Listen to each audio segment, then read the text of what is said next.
From our archives, the Billy Graham Classics. आज रात मैं चाहता हूं कि आप मेरे साथ लूका के सुसमाचार के 19वें अध्याय को खोलें।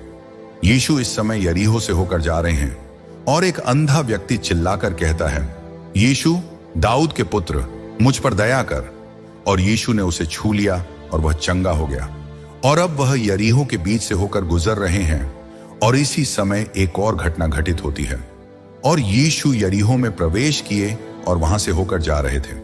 और देखो, वहां जक्कई नामक एक व्यक्ति था जो महसूल लेने वालों का प्रधान था और वह बहुत धनी था। और वह यीशु को देखने की कोशिश कर रहा था कि वह कौन है, पर भीड़ के कारण नहीं देख सका क्योंकि वह कद में छोटा था। तब वह आगे दौड़कर एक गूलर के पेड़ पर चढ़ गया ताकि उसे देख सके, क्योंकि यीशु उस मार्ग से जाने वाले थे। और जब यीशु उस स्थान पर पहुंचे तो उन्होंने ऊपर देखा और उससे कहा, जक्कई, जल्दी नीचे उतर आ, क्योंकि आज मुझे तेरे घर पर रहना आवश्यक है। तब वह जल्दी से नीचे उतरा और उसे आनंद पूर्वक ग्रहण किया। जब उन्होंने यह देखा तो वे सब कुड़कुड़ाने लगे और कहने लगे, यह एक पापी व्यक्ति के घर ठहरने गया है। तब जक्कई खड़ा हुआ और प्रभु से कहा, हे प्रभु, देख, मैं अपनी आधी संपत्ति गरीबों को दे रहा हूं, और यदि मैंने किसी से किसी भी प्रकार की ठगी की है तो मैं उसे चौगुना लौटाऊंगा। तब यीशु ने उससे कहा, आज इस घर में उद्धार आया है, क्योंकि यह भी अब्राहम का एक पुत्र है। क्योंकि मनुष्य का पुत्र आया है जो खोए हुओं को ढूंढे और उनका उद्धार करे। मनुष्य का पुत्र आया है जो खोए हुओं को ढूंढे और उनका उद्धार करे। और यहां हजारों लोग हैं जो खोए हुए हैं। आप अपने माता पिता से नहीं खोए हैं, न ही अपने मित्रों से, बल्कि आप परमेश्वर से खोए हुए हैं। आप परमेश्वर से अलग हो गए हैं और यीशु आपको खोजने आए हैं। जैसे उन्होंने जक्कई को खोजा, वैसे ही वह आपको भी ढूंढ रहे हैं। अब देखिए, जक्कई एक महसूल लेने वाला था। इसका मतलब है कि वह रोम सरकार के लिए कर वसूल करता था। वह बहुत अमीर था, लेकिन समाज में नापसंद किया जाता था। लोग उससे नफरत करते थे क्योंकि वह एक विदेशी शक्ति के लिए कर इकट्ठा करता था जो उन्हें शासित कर रही थी।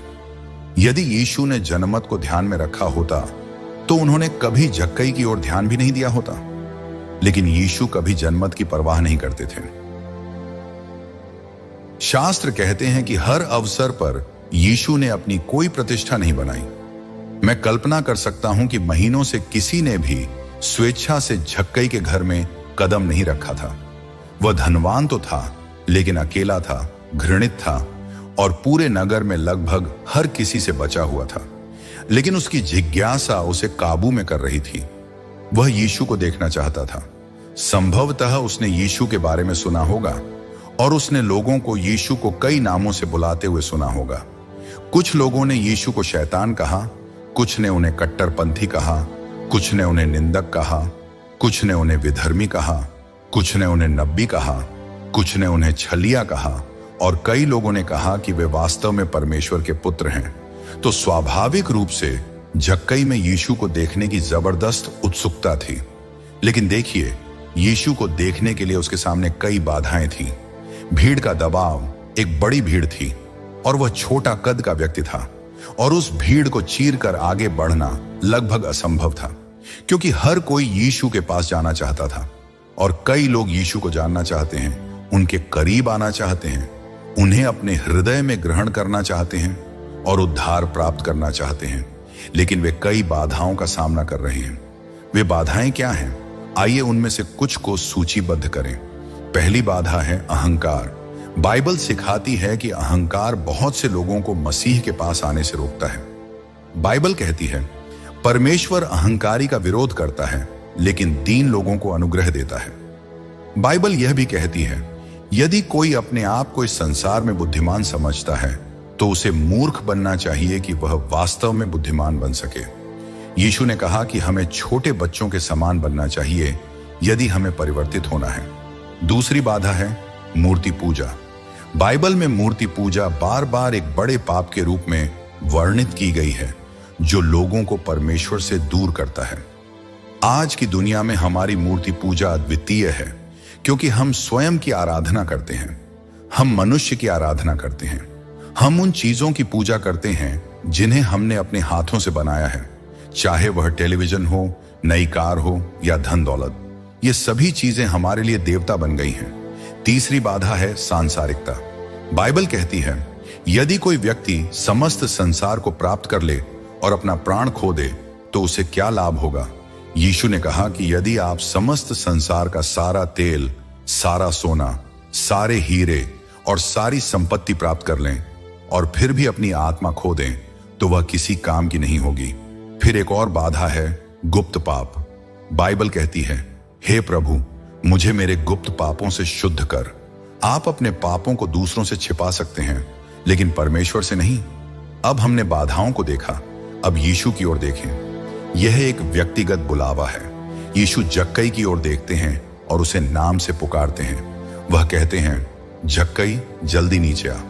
यह सुनकर वह चौंक गया होगा कि भीड़ में सबसे अधिक घृणित व्यक्ति का नाम स्वयं यीशु ने लिया। यीशु आज भी आपको नाम से बुला रहे हैं। क्या आप उनका उत्तर देंगे? इस संसार का थोड़ा सा हिस्सा। लेकिन यीशु ने कहा, मान लीजिए कि आपको मध्य पूर्व का सारा तेल, दक्षिण अफ्रीका का सारा सोना, हॉलैंड के सारे हीरे और पूरी दुनिया की सारी दौलत मिल जाए। आपके पास सब कुछ हो, संगीत, संस्कृति, दर्शन, मनोविज्ञान, सब कुछ। लेकिन यदि आप अपनी आत्मा खो दें तो क्या यह इसके लायक होगा? फिर भी आप अपनी आत्मा को इसके सिर्फ थोड़े से हिस्से के लिए खो रहे हैं। अब इसका यह मतलब नहीं है कि आपको पैसे नहीं रखने चाहिए। बाइबल में कहीं भी परमेश्वर ने किसी धनवान व्यक्ति की निंदा नहीं की है, जब तक कि वह उसका गलत उपयोग न करे या उसे गलत तरीके से न प्राप्त करे, तब वह निंदा के योग्य है।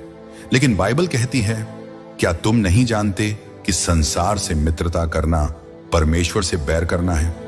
जो कोई भी संसार का मित्र बनना चाहता है वह ईश्वर का शत्रु बन जाता है। अब यह संसार शब्द क्या मतलब रखता है? यह कॉस्मोस है, जिसका अर्थ है एक ऐसी संसार व्यवस्था जो बुराई से शासित होती है। यह उस संसार व्यवस्था का वह दुष्ट हिस्सा है जिसमें हम जीते हैं। उससे मित्रता करना परमेश्वर से शत्रुता करना है।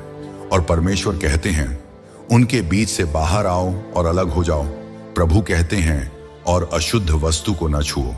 नए नियम में सांसारिकता का अर्थ था कि लोग अपने सामाजिक परिवेश के साथ कैसे जुड़े हुए थे। हमें संसार की बुराइयों से अलग रहना है। अब शायद आपने कुछ महीने पहले टेलीविजन पर उन विशाल चित्रों को देखा होगा जहां लगभग 40 व्हेल मछलियों ने किसी अज्ञात जैविक कारण से समुद्र तट पर आकर दम तोड़ दिया। उन्होंने अपने जीवन के पर्यावरण को मृत्यु के लिए छोड़ दिया और मर गए। और आप में से कई लोगों ने पवित्र शास्त्रों में जीने और ईश्वर के लिए जीने के पर्यावरण को छोड़ दिया है और संसार में चले गए हैं, और आपकी आत्मा ईश्वर के प्रति मृत हो गई है। यह स्कैंडिनेविया में पाए जाने वाले लेमिंग की तरह है। वे एक साथ इकट्ठे होते हैं और किसी अज्ञात कारण से समुद्र में चलकर मर जाते हैं। आप जानबूझकर अपनी आत्मिक मृत्यु को आमंत्रित करते हैं। आप अपनी अनंत मृत्यु को बढ़ावा देते हैं जब आप अपने चारों ओर की दुनिया की बुराइयों में लिप्त हो जाते हैं और आपके चारों ओर की दुनिया आपको अपने सांचे में ढाल लेती है, और यह आपको यीशु मसीह के पास आने में बाधा बन जाती है। क्योंकि बाइबल कहती है कि आपको संसार की गलत चीजों को छोड़ना होगा। वासना, लालच, घृणा, पक्षपात और भौतिकवाद का वह हिस्सा जो गलत है, आपको उससे मुड़ना होगा जब आप मसीह के पास आते हैं। और यही कारण है कि आधुनिक युग में मसीह का अनुसरण करना इतना कठिन है। मसीही बनना आसान नहीं है। मैं आपको धोखा नहीं दूंगा। मुझे लगता है कि आधुनिक अमेरिका या आधुनिक पश्चिमी दुनिया में मसीही होना कहीं अधिक कठिन है, क्योंकि किसी अन्य भाग में, जैसे कि पूर्व के कुछ हिस्सों में, आपको वास्तव में मसीह के लिए खड़ा होना पड़ता है और आपको कष्ट सहना पड़ता है। लेकिन एक देश में जहां कोई कष्ट नहीं है और कोई शारीरिक उत्पीड़न नहीं है, वहां सिर्फ बहाव के साथ बहना आसान है, वास्तव में मसीह को जाने बिना। अपने आप को मसीही कहना, लेकिन वास्तव में एक सच्चे नए नियम के मसीही ना होना। और ऐसे हजारों लोग हैं जो पूरी जिंदगी चर्च जाते रहे हैं, बपतिस्मा लिया, पुष्टि कराई, लेकिन फिर भी मसीह को नहीं जानते। और फिर एक और बाधा है गुप्त पाप। बाइबल कहती है कि भजन संहिता के लेखक ने प्रार्थना की, मुझे मेरे गुप्त पापों से शुद्ध कर और पौलुस ने रोमियो को लिखा, जिस दिन परमेश्वर यीशु मसीह के द्वारा मनुष्यों के गुप्त विचारों का न्याय करेगा, आप परमेश्वर से कोई रहस्य छुपा नहीं सकते। आपके मित्र कुछ भी नहीं जानते, आपके परिवार को भी कुछ पता नहीं हो सकता, लेकिन आप जानते हैं और परमेश्वर आपसे उनके बारे में बात कर रहे हैं। यह उसी तरह है जैसे टेलीविजन पर दिखाया जाने वाला इनक्रेडिबल हल्क। मुझे लगता है कि मैंने इसे 1 या 2 बार देखा है, लेकिन मैंने इसके बारे में पढ़ा है, और अगर मैं इसे सही तरीके से समझता हूं तो वह हमेशा अपने अंदर छिपे व्यक्ति से छुटकारा पाने की कोशिश कर रहा है। व्यक्ति उसके अंदर हमेशा रहता है, और शायद आप अपने दिल में छिपे हुए व्यक्ति और अपने गुप्त पापों से लड़ रहे हैं। आज रात उन्हें मसीह के सामने स्वीकार करें, क्रूस के पास आएं और अपने दिल के वे रहस्य उनके सामने रखें और कहें, प्रभु ये रहे, मैं समर्पण करता हूं। और फिर आत्म धार्मिकता, सेल्फ राइचियसनेस, एक और चीज है जो लोगों को मसीह से दूर रखती है। बाइबल कहती है, एक पीढ़ी है जो अपनी ही नजरों में शुद्ध है, लेकिन वे अपनी मलिनता से धोए नहीं गए हैं। हम अपनी ही नजरों में शुद्ध हैं, एक दूसरे की पीठ थपथपाते हैं, कहते हैं कि हम अच्छे हैं जब वास्तव में हम बुरे हैं, कहते हैं कि हम अच्छे हैं जब वास्तव में हम पाप कर रहे हैं और परमेश्वर की आज्ञाओं को तोड़ रहे हैं। यह हमें मसीह से दूर रखता है, आत्मधार्मिकता। अब हमने बाधाओं को देख लिया है, आइए यीशु की ओर देखें। यह एक व्यक्तिगत बुलावा है। यीशु जक्कई की ओर मुड़ते हैं और उसे उसके नाम से बुलाते हैं। वह जक्कई को पेड़ पर देखते हैं। आप जानते हैं कि जक्कई एक गूलर, सिकमोर के पेड़ पर चढ़ गया था और एक डाल पर बैठकर यीशु को देख रहा था। और अचानक शहर का सबसे अलोकप्रिय व्यक्ति, सबसे नफरत किया जाने वाला व्यक्ति, सबसे पापी व्यक्ति यीशु नामक महान नबी से अपना नाम पुकारा हुआ सुनता है। और यीशु कहते हैं, जक्कई। क्या आप कल्पना कर सकते हैं कि वह कितना चौंक गया होगा कि पूरी भीड़ और उन धार्मिक नेताओं के बीच वह शहर का सबसे बड़ा पापी उसके नाम से बुलाया गया। बाइबल कहती है कि यीशु अच्छे चरवाहे हैं। वह अपनी भेड़ों को नाम से बुलाते हैं और उनका मार्गदर्शन करते हैं। उत्पत्ति में हम पढ़ते हैं कि परमेश्वर व्यक्तिगत रूप से अदन की वाटिका में आए और आदम को बुलाया। उन्होंने कहा, आदम, आदम, तुम कहां हो? और बाद में उन्होंने अब्राहम को बुलाया। उन्होंने कहा, अब्राहम, याकूब, मूसा, यहोशू, गिदोन, शमूएल, दाऊद, सुलेमान। उन्होंने उन्हें नाम से बुलाया। यशायाह, यिर्मयाह, यहेजकेल, दानियेल। उन्होंने उन्हें नाम से बुलाया। और जब प्रभु यीशु मसीह आए तो उन्होंने अपने चेलों को नाम से बुलाया। वे समुद्र तट के पास गए और उन्होंने पुकारा, शमौन पतरस, अंद्रियास, याकूब, यूहन्ना। और कर वसूली की जगह से एक और व्यक्ति, जक्कई की तरह एक चुंगी लेने वाला, मत्ती, आओ और मेरा अनुसरण करो। और वह तुरंत उठा और यीशु के पीछे हो लिया। और दमिश्क के रास्ते पर उन्होंने कहा, शाऊल, शाऊल, तू मुझे क्यों सताता है? और पतमोस के टापू पर उन्होंने कहा, यूहन्ना, उन्होंने तुम्हें तुम्हारे नाम से बुलाया। तुम्हारा नाम क्या है? जिम, मेरी, सूजी, पतरस। उन्होंने तुम्हें आज रात तुम्हारे नाम से बुलाया। वह तुम्हारा नाम जानते हैं, वह तुम्हारे बारे में सब कुछ जानते हैं, और उन्होंने तुम्हें बुलाया। और उन्होंने कहा, मेरी, अपनी सीट से उठो और आज रात मुझे ग्रहण करो। मैं तुम्हारे घर और तुम्हारे दिल में आना चाहता हूं। जिम, तुम्हें मेरी आवश्यकता है। तुम जानते हो कि तुम्हें मेरी सहायता की, तुम्हें क्षमा की, तुम्हें स्वर्ग में ले जाने की आवश्यकता है। अपनी सीट से उठो और आओ। उन्होंने तुम्हें नाम से बुलाया। उन्होंने पेड़ की ओर देखा और कहा, जक्कई। और यह एक तात्कालिक बुलावा था। उन्होंने कहा, जक्कई, जल्दी करो, जल्दी आओ, हमारे पास अधिक समय नहीं है। और यही वह तुम्हें भी कहते हैं, जल्दी करो, जल्दी आओ। यदि तुम मसीह के पास आना चाहते हो तो अभी आओ। तुम्हारे पास शायद ऐसा और कोई मौका ना हो। कहीं भी बाइबल में यह वादा नहीं किया गया है कि तुम कल उद्धार पा सकते हो। यह आज है, आज उद्धार का दिन है। अभी स्वीकार्य समय है। हो सकता है तुम्हारे लिए कल ना हो। तुम्हारे राष्ट्रगान में एक छोटी सी पंक्ति है जिसे मैं कभी कभी सुनते समय चूक जाता हूं, और यह एक सुंदर बात है। हे प्रभु, हमारे परमेश्वर, उठ खड़े हो, हम अपनी आशाएं तुझ पर टिकाते हैं। परमेश्वर हम सबको बचाए। आज रात यही मेरी प्रार्थना तुम्हारे लिए होगी, परमेश्वर हम सबको बचाए। और यही वह कारण है जिसके लिए प्रभु यीशु आए खोए हुओं को ढूंढने और बचाने के लिए। आज वह तुम्हें तुम्हारे नाम से बुला रहे हैं और यह एक सफल बुलावा था, क्योंकि जक्कई ने वास्तव में जल्दी की। तुम जानते हो कि उसने क्या किया? उसने पेड़ से नीचे उतरने का इंतजार नहीं किया, उसने छलांग लगाई। और पिछली सदी के प्रचारक डीएल मूडी ने कहा कि जक्कई डाल से जमीन तक आते ही परिवर्तित हो गया, और मैं मानता हूं कि यह सच है। एक धनी युवक यीशु के पास आया। वह यीशु के सामने गिर पड़ा। वह यीशु की ओर दौड़ रहा था। वह जल्दी कर रहा था ताकि यीशु के पास पहुंच सके, और वह यीशु तक पहुंच गया, लेकिन वह कीमत नहीं चुका सका और वह खो गया।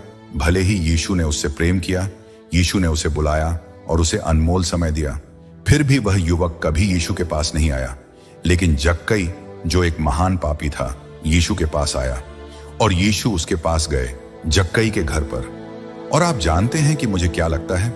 मुझे लगता है कि यीशु शायद मत्ती को भी अपने साथ ले गए थे, और मुझे उम्मीद है कि मत्ती और जक्कई ने रात देर तक बातचीत की, और मत्ती ने उसे अपने अनुभव के बारे में बताया कि कैसे वह भी एक कर वसूलने वाला था, और कैसे वह भी एक पापी था, और कैसे यीशु ने उसे उसके नाम से पुकारा और उसने कहा, मेरे पीछे आओ। और मत्ती ने कहा, मैं उसी क्षण उठकर उसके पीछे हो लिया, और मैंने एक पल के लिए भी इसका पछतावा नहीं किया। उसने मेरे जीवन को बदल दिया है। उसने मुझे आश्वासन दिया है, मेरे परिवार को आशीष दी है। उसने हमारे परिवार को एक साथ रखा है। ओह, मैं उसके लिए मर जाऊंगा। मैंने उसे अपना जीवन समर्पित कर दिया है।